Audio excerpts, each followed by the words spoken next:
आपण बऱ्याचदा सहज म्हणून जातो, पैसा सर्वस्व नाही. पण आपल्याला मनात माहिती असतं की पैशाशिवाय आयुष्यच नाही. आई वडिलांच्या गरजा, मुलाचं भविष्य, आपली स्वतःची स्वप्न हे सर्व पैशाचीच वाट बघत असतं. आणि एक सांगू, आपण जितकं या गोष्टीवरती दुर्लक्ष करतो तितकंच आयुष्य आपल्याला जोरात सांगत असतं, काहीतरी बदल कर. कारण बदल आयुष्यामध्ये झालाच पाहिजे आणि ती आज काळाची गरज आहे.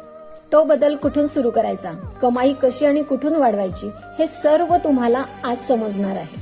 ते कसे हे जाणून घेण्यासाठी उत्सुक आहात तर आज दुपारी 2 वाजता आयुषी परिहार मॅम, फाउंडर ऑफ YFM, आज तुम्हाला या गोष्टींचं पूर्ण मार्गदर्शन करणार आहे आणि एक सेकंड इन्कम सोर्स तुम्ही कसे जनरेट करू शकणार आहे याचं सुद्धा मार्गदर्शन करणार आहे. आणि हो, हा वेबिनार अगदी फ्री आहे. सर्वजण हा वेबिनार अटेंड करू शकता. सो कॉन्टॅक्ट करा आणि तुम्ही सुद्धा तुमची जर्नी स्टार्ट करा. धन्यवाद.